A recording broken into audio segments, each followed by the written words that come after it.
So, welcome back to Rethinking Trauma and Transition. And this week we're talking about military mindset. That means that what we're going to cover off is really the differences between the thinking processes, the beliefs, the values, and the assumptions that happen within a military environment compared to a civilian environment. Do you think that's a fair assessment in terms of what we're going to talk about today, Rich? We are indeed. Yeah. So I thought we'd jump right in, because this is where one of those sessions, these episodes where I get to ask you questions for a change. In terms of how you think people would view military mindset compared to civilian mindset, if you were able to give me a definition of what you think the differences are, what people assume we're talking about when we mention military mindset, what would you think that would be? Right, well, there's the obvious stereotypes, but I'll just cover the military aspect and what that is first off. So people in military, we kind of have a common bond together, because even though it might be different units and, say, logistics, parachutists, infantry, Marines, sailors, you name it, we've all got sort of like a common bond of going through quite a hard training, and then extends on beyond that in certain circumstances. So for argument's sake, you've got the paratroopers, the airborne fraternity, as they like to call themselves, or the airborne brotherhood. And no matter where in the world they are, and they're with the other airborne people, they would always have that common bond of jumping out of aircraft, which is a silly, yeah, bit daft anyway, I think. Why get a perfectly good airplane? So they've all got that. So they have that common bond all across, and it doesn't matter where, as I say, it doesn't matter where in the world they are. There's that bond, and that goes across pretty much everybody in military, because we have a similar understanding of not necessarily what their training was in, say, the States or Canada, but we have an understanding of what they do, and we can easily relate to one another. So then, civilian-wise, what I've come across is that civilians can think we're all traumatized, we're all psychopaths, we're all lunatics, we're all robotic, we all don't think for ourselves, we have no imagination, etc., etc., etc. Yeah. There's another extreme of things is we're all baby killers, we're all murderers, we're all this, that, and the other, and we all do horrible shit. But that is what some people perceive us. Do you think that's because there is a much wider aspect in terms of the kind of activities that the military get involved in, that sometimes, while it might be in the public eye, it's not necessarily always as noticed, maybe? Yeah. So there isn't that many people now in forces compared to what it was years ago. So that link is kind of missing, because all the counties used to have their regimental county. So mine would be the Gloucesters, then there would be like the Duke of York's, Somerset Light Infantry, etc., etc. So everybody had that common bond within the county, and they would know pretty much people who would go off to join a unit. And that's kind of been lost now. So what people don't see within, or the civilian, as you say, looking at places like York, where they do the floods and flood prevention, they would go out and help civilian emergency services, providing cover for that and help protect and build up the barriers and sandbagging for that. Then there is, like a good few years ago, is helping on fireman strikes, going out, operating the Green Goddesses. There's a foot and mouth thing going on, burning, yeah, all the funeral pyres of all the cattle and all that, because of foot and mouth. And then on the extreme side of things is, like I think it was in the Philippines, where they had a hurricane, so the United States sent out their aircraft carriers, so they're basically floating the city. They got hospitals, they got water purification and all that sort of stuff to go and help out that civilian population. Whereas some people go, what are you sending out? What are you sending military equipment out to go and do that sort of stuff? We're not seeing the actual picture of what help it is providing.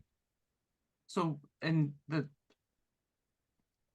relation to that, then there's a whole element of, I suppose, peacekeeping, emergency response, and disaster relief that people sometimes maybe aren't quite as aware of, because the focus instead is on combat. Yeah. Okay. So I'll give you an example. I won't name any names. There was a lady who I did a workshop with, and due to her age and everything else about her, her father taught her to be a pacifist because of what he'd actually done during the Second World War.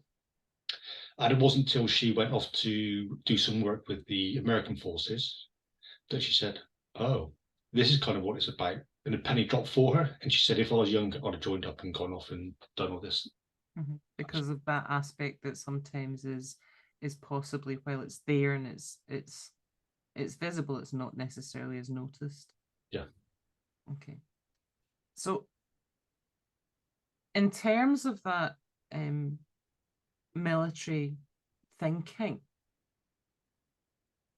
part and parcel of that, my understanding of that is the core principles that sit behind that, because those are the ones that really inform the behaviours and the expectations that any member of the military has of themselves and of each other.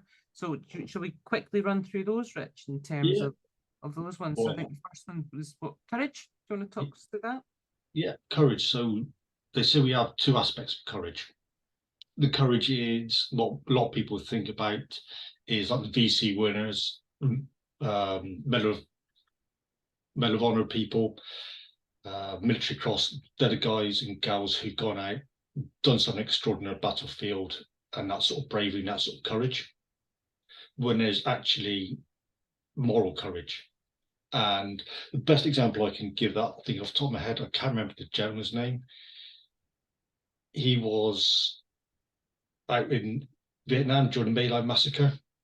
He brought his helicopters down and he stopped all these men from killing the civilian population.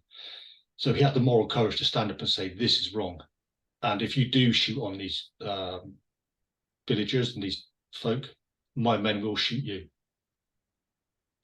It's believed, they know he saved X amount, but because of the length of the operation, it's believed he saved about 20,000 people's lives. So that's almost about having the courage of the convictions and the courage of the ethical value system that sits behind that, of that sense of right and wrong. Absolutely, yeah. And standing up for that. Standing up for what is right and wrong.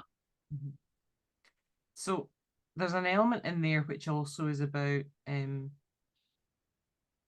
putting aside almost your priority for personal safety.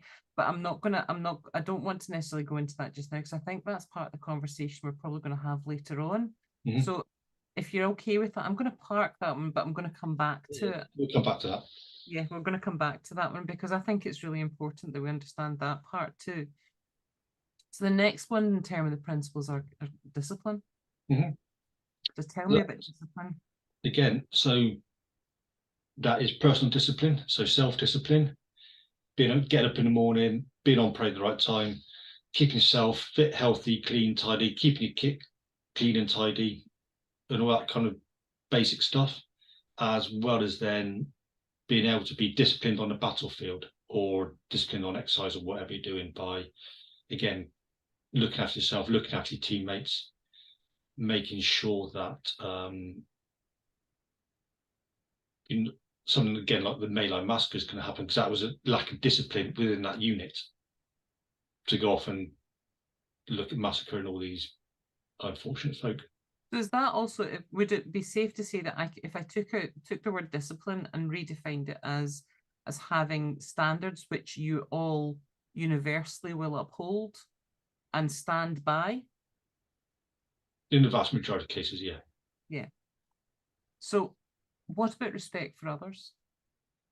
Respect for others, eh? There is the obvious banter, you know, in the old dark humor and just ribbing people because why not? It's just funny. And then there's respect for others. I'm sure other people who've served will back me up on this. It doesn't matter breed, background, culture, pretty much. Everybody's gone through that system, and we're all there for one another. It's that buddy system, that looking after each other. And that's all that really matters, is who's next to you in that shell scrape, who's next to you in that fire team, who's going to help you out. Yeah, because I think certainly from the work that I've been fortunate enough to do with veterans, what's very clear is definitely the banter, which always makes me smile and I thoroughly enjoy. But underlying that, there's a level of courtesy and a level of respect, which is very prevalent and very, very obvious to see in terms of interactions, and that's very clear in terms of my experiences within that too. So what about integrity? Yes, well, if you haven't got, I suppose another word is honesty, isn't it? If you can be honest with yourself and you can be honest with your teammates, then that's putting people's lives at risk. So my understanding is, anthropologically, anthropologists have studied ancient tribes, and so ancient tribes had no more than roughly 120 people, and that's the same size as platoon, company. Company. So what they would do is, if somebody had lied about food source they had, and the tribe was starving, and they were lying about that they had this food source, they would kill that person because they're a liability to the tribe, because the whole tribe's own lives are at risk. Now, so if you haven't got that integrity, that's potentially you putting all these other people's lives at risk without owning up to certain things and doing the right thing.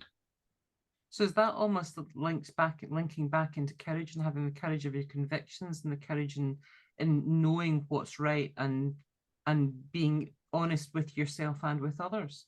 Yeah. Okay. So the next one I wanted to talk to you about was loyalty, because I think this is where the conversation we're having starts to get really interesting. So give me a brief overview of loyalty, because I think this is where we're going to go a wee bit deeper in this one. Yeah.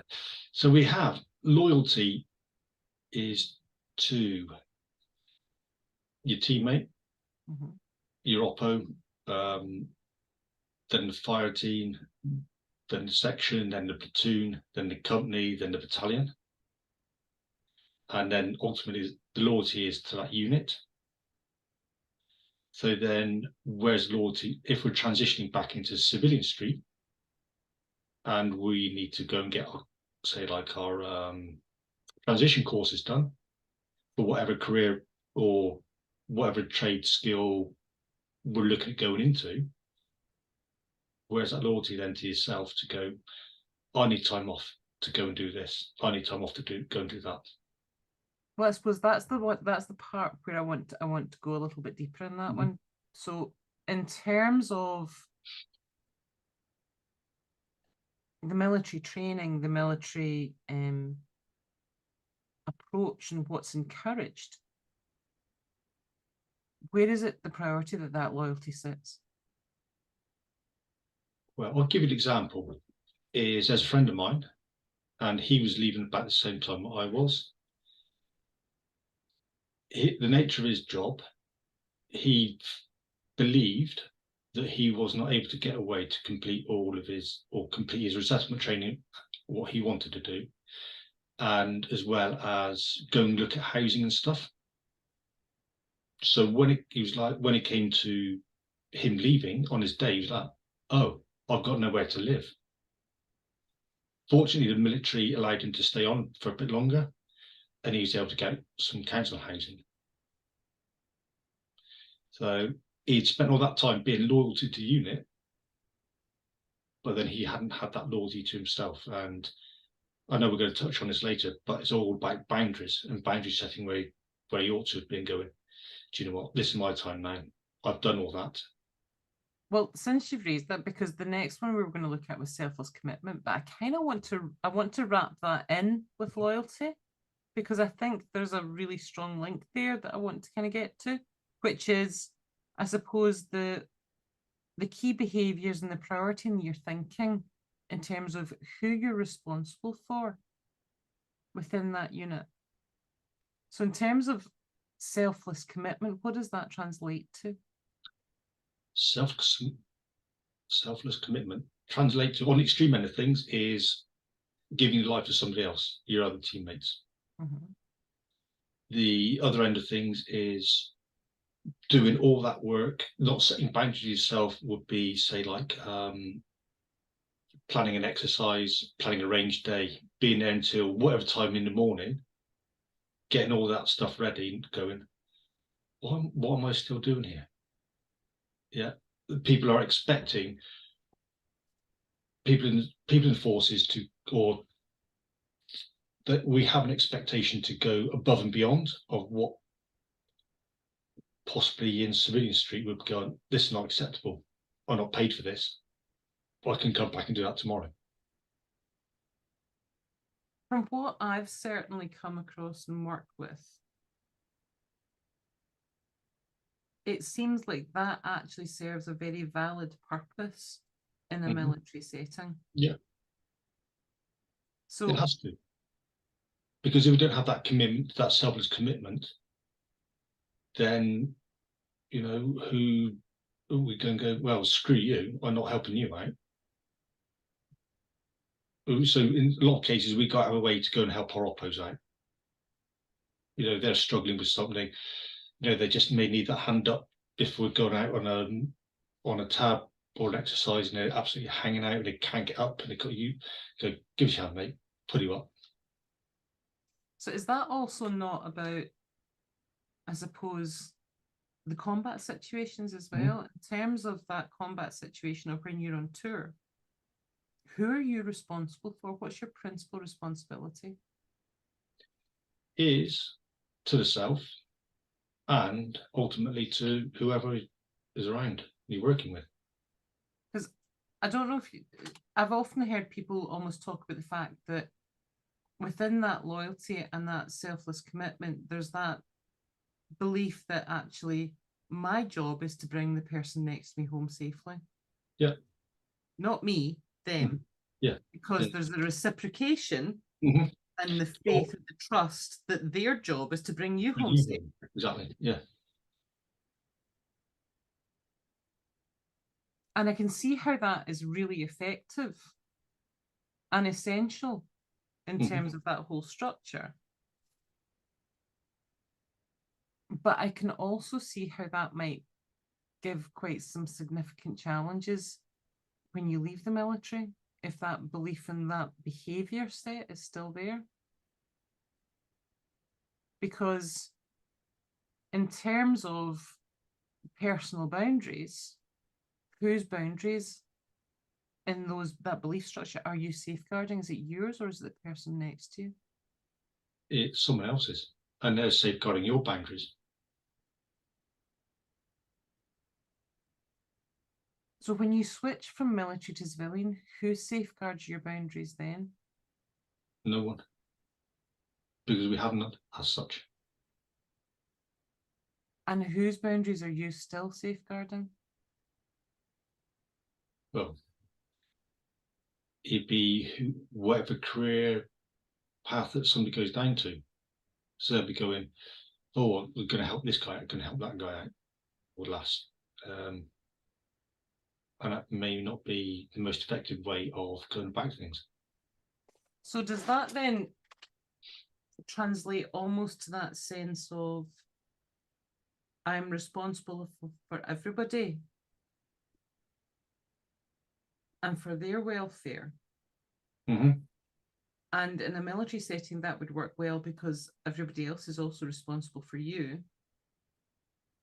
Yeah. But what happens in a civilian setting when you're not surrounded by people who are taking responsibility for you? Crisis.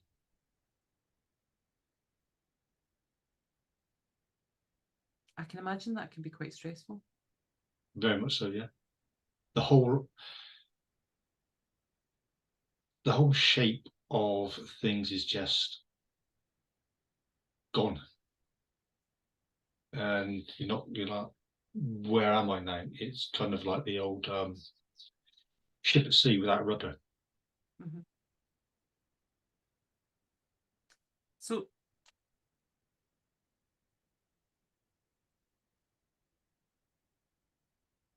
I tend to see some quite common behaviour patterns when I'm working with people that are experiencing that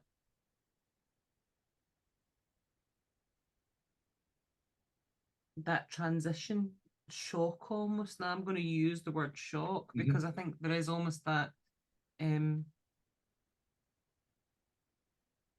shock to the system, shock to the thinking, shock to the values and beliefs. And some of the things that I see a lot is almost that overstretching and overcommitting of responsibility, and the over extension to the point of, and I'm going to use this word very carefully because a lot of people will see the word I'm going to use next in one context, and I'm going to ask for a bit of leeway to explain it. What I see is a lot of overextension to the point of self-harm. And when I reference self-harm, I'm talking about detriment to the individual's own mental well-being in terms of the level of stress, level of responsibility, the anxiety levels that can be associated with that, because their existing military mindset is telling them that they are still responsible for absolutely everybody in their vicinity, but nobody is responsible for them. Yeah, well, added on top of all that kind of thing is it's the simple things that most civilians will take for granted is, how do I find a dentist? How do I find a doctor? Council tax. And where all these, unless if somebody's been married, then it's a little bit different in some circumstances, they're already paying the bills. But pretty much all bills are taken out of wages at source.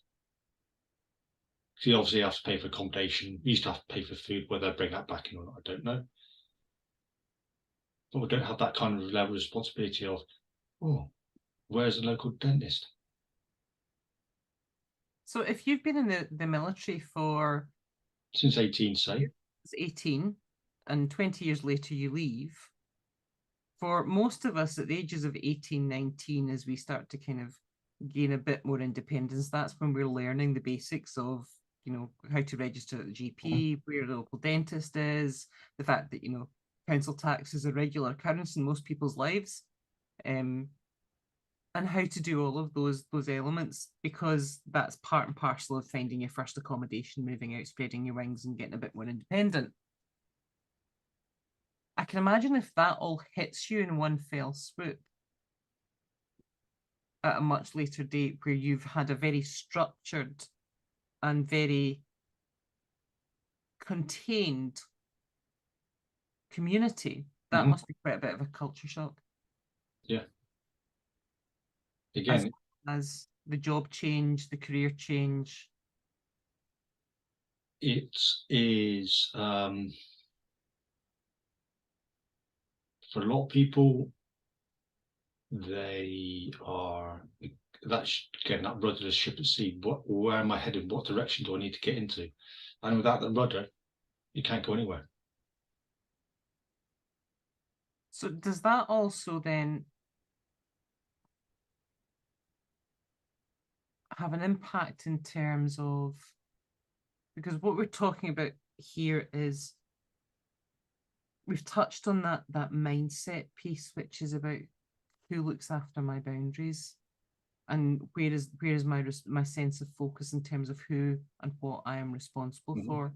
And in relation to the military, that tends to be, it's very externalized, not internalized. Civilian life, it's very internalized. I'm responsible for myself.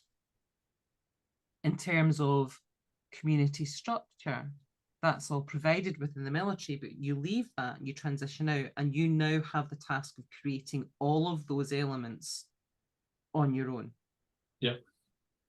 As well as career change, location change. So you might be moving house, changing job, all of that, as well as the things that you're now having to learn for the first time because you've not needed this before, because there have been other things that you've had to do instead.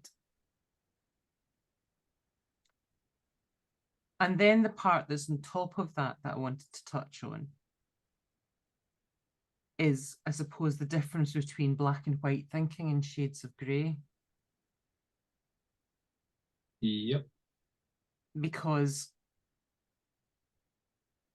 In terms of the structure within the military, and this is where, correct me if I'm wrong, but I would assume that actually direction, action, task, how that looks like an outcome are pretty black and white. Mm-hmm. We'll get given a set of orders to say go and take a village or whatever that objective is. So you get given the orders, you get given the plan, and it's up to the team leader to go and then work it out how they're going to do it. What's that story like of how they're going to get there and all that kind of thing. But within that, there's all that structure of this is the times we're going out. This is what we're going to do before we go out. This is the kit that we're carrying, and expanding on that story as we go, approaching more and more that time to that objective. Mm-hmm. So yeah, that is very black and white. So whether that's filling sandbags for flood defences or going into combat situation, actually the actions you take in each of those situations is very clearly defined.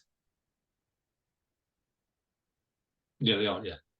Obviously, there are some situations where you go, oh, we weren't expecting that. So there are grey areas that do crop up. There'll be variables within it. Yeah. But there is a structured plan as to how to get to that objective or how to beat that task. So even with those variables, though, I would anticipate that there's probably guidelines on how to respond to those variables. So you've got standard operating procedures. Mm-hmm. So everybody knows what to do, what actions on when X happens or when Y happens. So how grey are those variables really? There may be a black swan here and there, but not really, no. So is it safe to say that even the variables tend to be fairly, they might be unexpected, or they might be, rather than unexpected, they might be not what your goal or planned expectation is, but there is a contingency already in place for that. Yeah, they're not planned for. Yeah. But there is a raft of contingencies that you there's a whole host of contingencies, Yeah, okay. In terms of that shades of grey then in civilian life, how clear are the objectives, the outcomes, the task delivery? No, are you talking about work, or are you talking about in general civilian life? A bit of both. Bit of both. Well, go for work first. Go for work. Some things in that can be clearly defined, because if you don't have clearly defined structure and how to do a job, then it won't get done correctly. Agree? But well, there may not be, but then you'll have an end objective, what you want to achieve within that task, or whatever that task is, that project. But how, because somebody must have done something similar somewhere else, you can borrow that plan and work it out, surely. Well, there is, but I'm going to overlay an extra layer of complexity to that in that consideration of the grey. And that's the fact that you don't have other people round about you with a military mindset. Yeah. Because my challenge would be whether or not you having a military mindset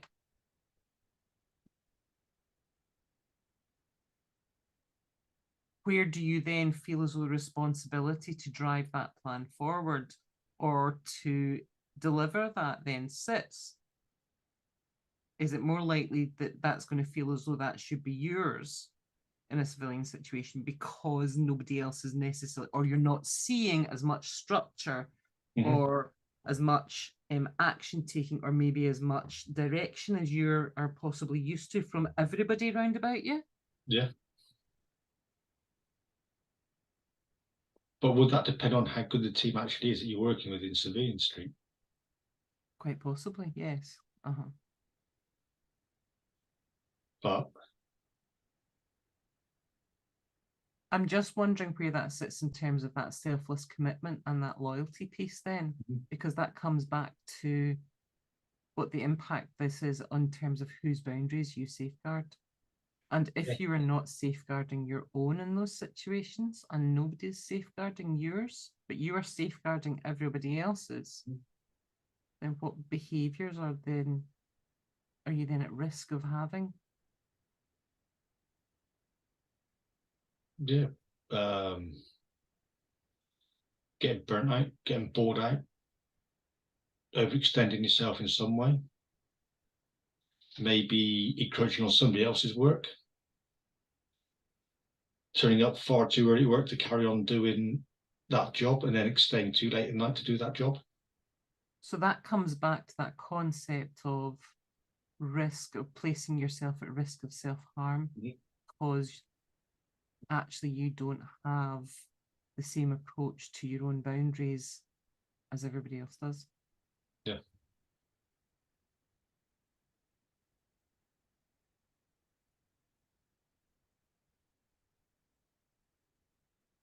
In terms of that military mindset then,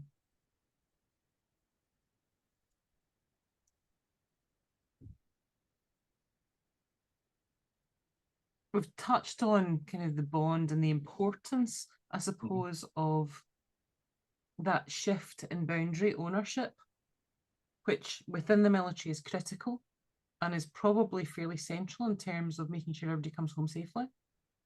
Yep.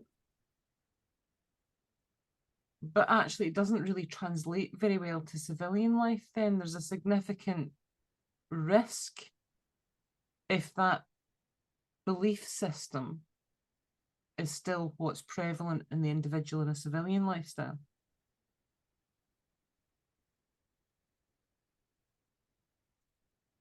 Do you think part and parcel of that, though, is also about that sense of self and sense of value in terms of self?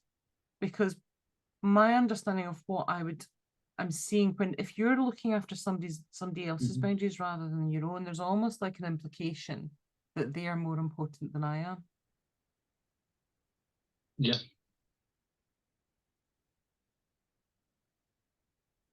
Which then comes down to that almost that risk of an understanding of the value of self, which is a key part of our personal identity.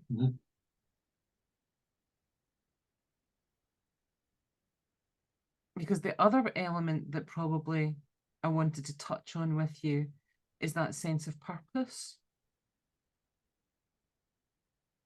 Which is something that a lot of folks that do leave the forces lose.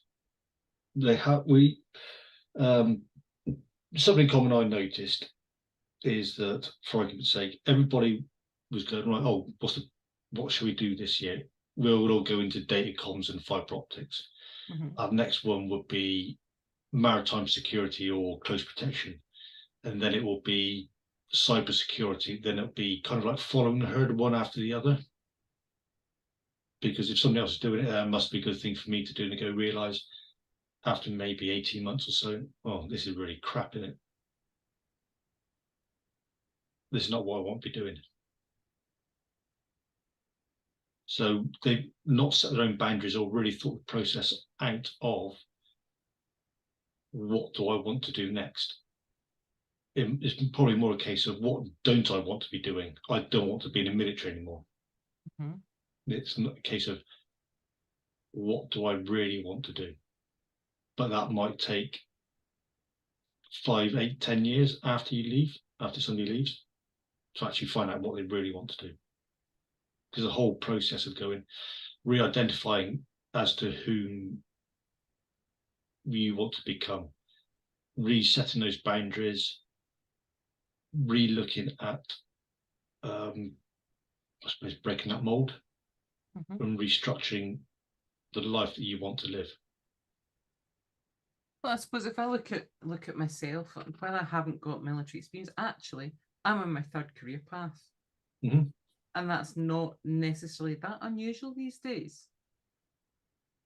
But that means that I've practiced that all the way through my adult years. This isn't the first time that I'll have gone through that I've had a chance to kind of be a bit of a career butterfly, to move from purpose to purpose, to try different purposes and goals on and see what fits. Because it strikes me that actually a big part of that sense of self is that sense of purpose, particularly given, I suppose, the structure of the military. I would suggest that probably that sense of purpose that the military gives people probably actually attracts a certain type of individual to that as well. Possibly, yeah. And therefore, that becomes almost part of our inner picture of ourselves, our inner portrait. You know, when we look internally and say, this is who I am, that purpose is part of that picture. In some ways, but to a greater, lesser extent, is people can choose pathways within the forces, but we're still in that structure. So somebody might go from, argument's sake, like a friend of mine used to be in the artillery, then he went into the PT Corps. But within that job, he's had several different career paths, but still within the military. Well, you know how we were talking earlier on about the extent of the military networks, the fact that part and parcel of the strength of the military bond is both the strength of the serving community and also the strength of the veteran community. So I'm going to ask you then, in terms of that veteran community, I get a strong sense that for most military veterans, if I was to ask them to picture themselves internally, they would in some part still be wearing part of their uniform. Yeah, definitely. So I think, I know with myself and at least one other person, so whether it's a common thing or not, I don't know. But when we left, we never wanted to have anything to do with the military. We wanted that side of us killed off. But because we've been in there so long, or we've done all this, that, and the other, it's such a part of us. You can't get rid of that part of the identity. It'll always be there. And I suppose that comes back to that inner portrait that we carry of ourselves. Yeah. So, you know, a classic example could be, if I take it away from that military civilian debate and just talk about, for instance, things like sometimes the struggle that smokers have in giving up smoking is the fact that part of their internal portrait, they will be somewhere holding that cigarette, that pipe, that cigar.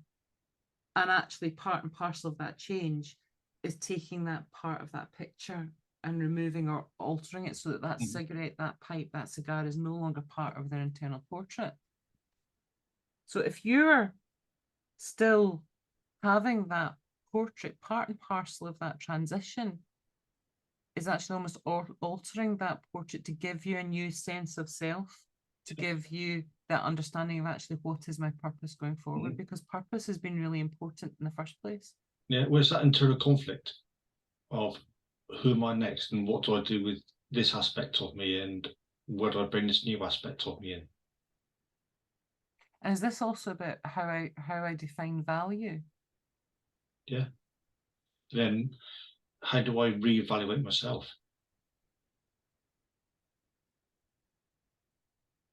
That seems like there's a huge amount in terms of that transition piece. It is.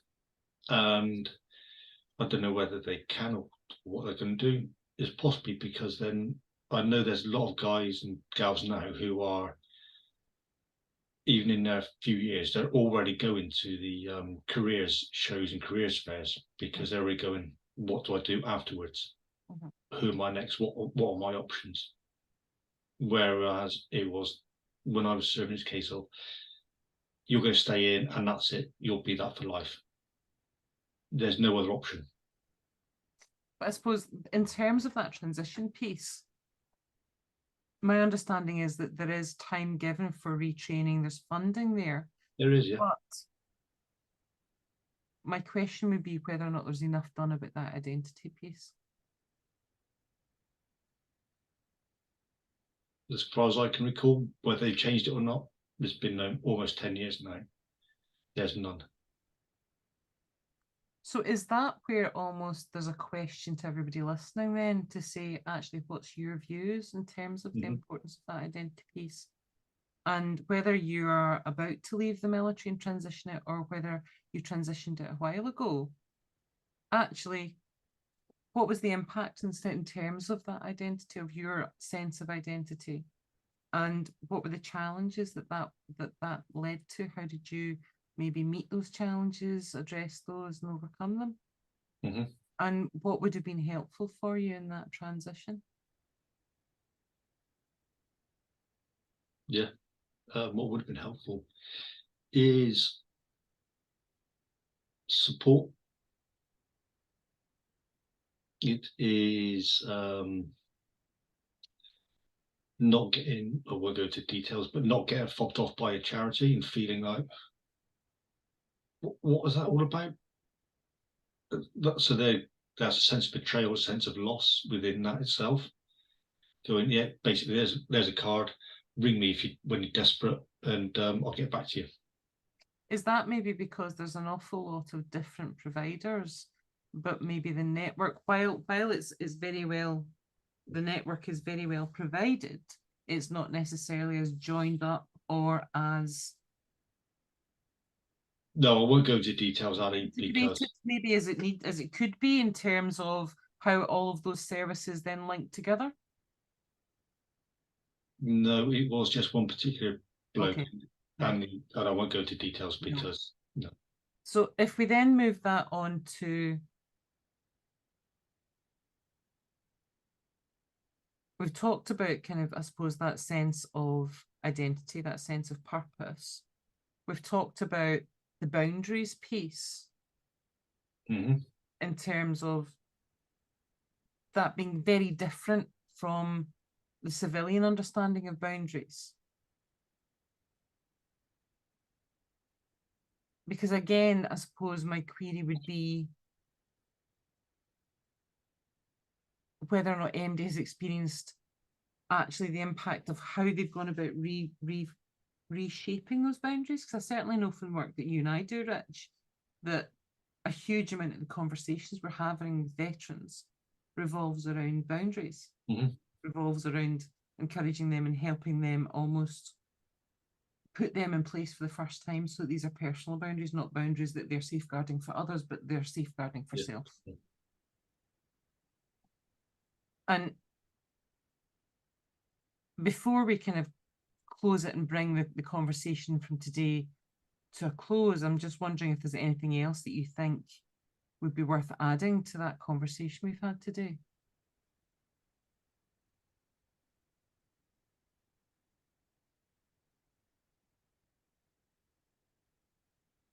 Yeah.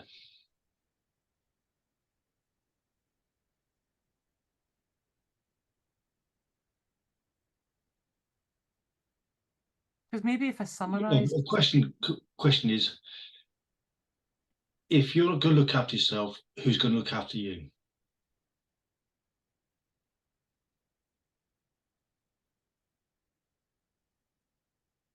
and I think that's an important one to ask.